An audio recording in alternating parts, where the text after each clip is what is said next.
Buen día, chicos.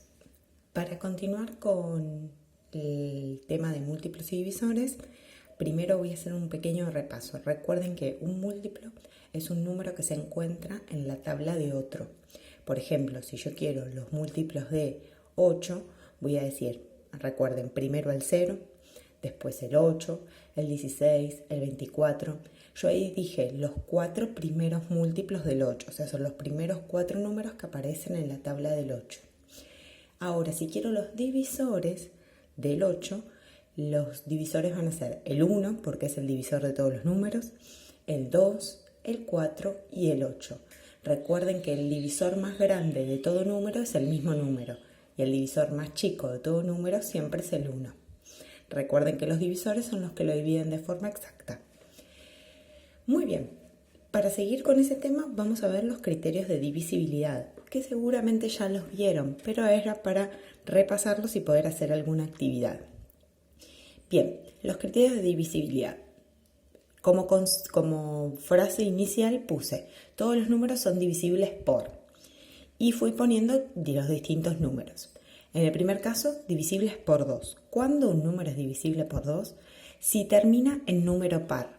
¿Qué quiere decir que termine en número par? En 0, 2, 4, 6 u 8. Y puse varios ejemplos. Por ejemplo, el 3248 es divisible por 2 porque termina en 8. El 64 es divisible por 2 porque termina en 4. El 1032 es divisible por 2 porque termina en 2. Y el 38.556 es divisible por 2 porque termina en 6. Así como el 290 porque termina en 0. Es una propiedad bastante sencilla. Solamente tienen que fijarse cómo termina el número. Siempre tiene que terminar en número par. Recuerden que los números pares son el 0, el 2, el 4, el 6 y el 8. Después tenemos los números divisibles por 3, que sería el siguiente tema. Este es un poquito más complejo. Dice, si al sumar sus cifras da como resultado un múltiplo de 3. Entre paréntesis aclaré un número que esté en la tabla del 3. Por ejemplo, esto con los ejemplos siempre es más sencillo. El primer ejemplo que yo puse fue 72.012. Cuando dice sumar sus cifras, es sumar todos los números que componen el número. Fíjense que yo abajo hice 7 más 2 más 0 más 1 más 2. Entonces, 7 más 2 me dio 9, 0 más 1 me dio 1 y el 2 lo dejé intacto. Sumé todos y me dio 12. Como me dio 12, este número está en la tabla del 3, entonces decimos que el 72.012, o sea, el número inicial, es divisible por 3. ¿Por qué? Porque al sumar sus cifras nos dio un número que estaba en la tabla del 3. Si se fijan en el siguiente ejemplo, yo puse el 8001. Sumé sus cifras, fíjense que son los mismos números que componen al número original. Sumé sus cifras y me dio 9. El 9 está en la tabla del 3, entonces el 8001 es divisible por 3. En el siguiente ejemplo puse el 57.924. Sumé todas sus cifras y me dio 27. Como el 27 está en la tabla del 3, decimos que el 57.924 es divisible por 3. Y el último ejemplo que puse fue el 5001. Sumé sus cifras, me dio 6. El 6 está en la tabla del 3, por ende el 5001 es divisible por 3.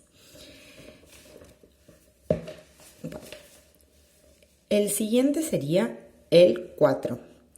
El 4 es dentro de todo más sencillo, dice, si las dos últimas cifras forman un múltiplo de 4. Cuando hablamos de que las dos últimas formen un múltiplo de 4, quiere decir no sumándolas, sino que entre ellas dos formen un múltiplo de 4. Por ejemplo, 712 termina en 12. Las dos últimas cifras es un número que está en la tabla del 4. 1520 termina en 20. Entonces las dos últimas cifras forman un número que está en la tabla del 4. 7844, obviamente el 44 es múltiplo de 4 porque está en la tabla del 4. 2004, como termina en 04, 04 es lo mismo decir 4, entonces está en la tabla del 4. Y el 36, que está solito, esas dos cifras obviamente forman un número que está en la tabla del 4. Siempre tiene que ser un número que se forme entre las dos últimas cifras y siempre de izquierda a derecha, obviamente. Y la otra propiedad es la del 5, que tiene que terminar en 0 o en 5. Esa es bastante sencilla. Y puse 4 ejemplos como para que tengan para poder realizar después las actividades. La siguiente es la del 6. La del 6 es bastante compleja porque tiene dos cuestiones. La primera cuestión dice si es divisible por 2 y 3 al mismo tiempo. Tiene que cumplirse las dos condiciones, la de divisibilidad por 3 y la de divisibilidad por 2. Si se fijan, yo puse el ejemplo, 3402. Primero me fijé si era divisible por 2. ¿Cómo tenía que hacer? Tenía que ver que termina en número par. Como termina en número par porque termina en 2, es divisible por 2. Y después me fijé si al sumar sus cifras me da un múltiplo de 3. Hice 3 más 4 más 0 más 2 que me dio 9. Este 9 que está en la tabla del 3, entonces es divisible por 3. Cuando cumple estas dos, recién ahí yo hice la llave y demostré que es divisible por 6. O sea, tiene que cumplir que sea divisible por 2, o sea, termina en número par, y que al sumar sus cifras me dé un número que está en la tabla del 3. Y entonces podemos decir que es divisible por 6. Abajo puse otro ejemplo para que tengan el 5436. Primero termina en número par, entonces es divisible por 2. Y después al sumar sus cifras me dio 18, que está en la tabla del 3, entonces es divisible por 3. Conclusión, es divisible por 6. ¿Por qué? Porque cumple las otras dos condiciones. Después tenemos la regla de divisibilidad por 9, que es bastante similar a la regla de divisibilidad por 3. Dice, si al sumar sus cifras da un múltiplo de 9.